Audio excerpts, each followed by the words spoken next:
Assalamu alaikum. Рустам Қалматов каналының көрүүчүлөрү, амансыздарбы? Кутмандуу күн жалпыңыздарга.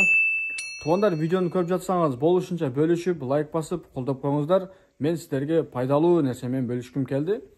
Москва шаарында нике боюнча, дем салуу боюнча, перзенттүү болдум эле, азан айтыш керек эле, молдолор барбы, илимдүү, билимдүү, күчтүү дегендер көп да, туугандар. Мына буйруса эми мына ушул жерге келесеңиздер болот. Башта келип тартып кеткенбиз, окуу жайды муфтияттын колдоосу менен Раматылык Чуба устазынын окуу курстары ачылды деп. Мына ушул жердебиз, бүгүн дагы туугандар сабактар башталыптыр, балдар илим алып атат дегендей. Сиз дагы илим ала турган болсоңуз, туугандарды, тааныштарды, эжелерди, карындаштарды жөнөтүңүздөр. Айымдарга өзүнчө сабактар өтүлөт, мырзаларга өзүнчө сабактар өтүлөт. Москва шаары метро Пролетарский метросу туугандар. Аябай чоң шарттар бардыгы бар. Бул жерде жумалар дагы окулат. Анан өзгөчө туугандар, суббота күндөрү кечинде 7ден кийин айымдарга сабак болот бекер. Воскресенье күнү, базар күнү мырзаларга бекер сабак болот. 50 адамбы, 100 адамбы, 200 адамбы мына ушул залда батат бардыгы.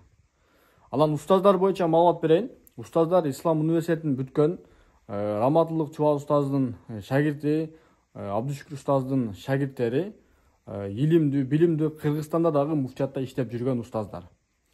Келип өзүңдөр дагы жүзмө-жүз көрүшүп, таанышып, илим билим алсаңыздар болот туугандар. Бул жерде илим алган балдар буйруса 2-3 айда конкурстар болуп турат. Илим боюнча, сабактар боюнча. Жума сайын болсо бир ай, айына бир жолу спорттук дагы оюндар болуп турат. Волейбол, футбол, ошон туугандар. Ошон үчүн келиңиздер, чогуу биргеликте илим билим алайлы. Барыңыздар, видеону көргөн болсоңуздар, лайк басып, бөлүшүп коңуздар туугандар. Барыңыздардан сураныч туугандар.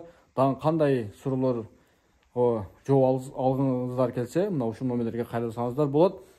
Устаздар дагы буйруса ушул жерде болот, бирок устаздар дагы бул жерде ошол иштейт туугандар. Иштеп, иштен сырткары ошо алган илимини, билимини бир аз ошол биз да үргөтөйлү, биз да сооп кылайлы деп ошол нерсени кылып атат. Илимин такыра кылып атат да, мындай айтканда. Келиңиздер туугандар, бул жерде окуу жайда комната жетиштүү. Келип илим билим алып кетиңиздер. Айымдарга өзүнчө сабак өтүлөт, мырзаларга өзүнчө сабак өтүлөт. Сөз түрдө кичпейликке видеону бөлүшүп коңуздар. Ассаламу алейкум жалпыңыздарга. Адам конок, кадамыңды койгон ойлоп, ыктыярың бейиш тозук. Алла айткан милдеттерди жеткизем деп алым жүрөт. Мураскор пайгамбардын эли үчүн алым күйөт. Алымдар, алымдар ыйлап сурайт Алладан. Адамдар, адамдар кайтыйсынчы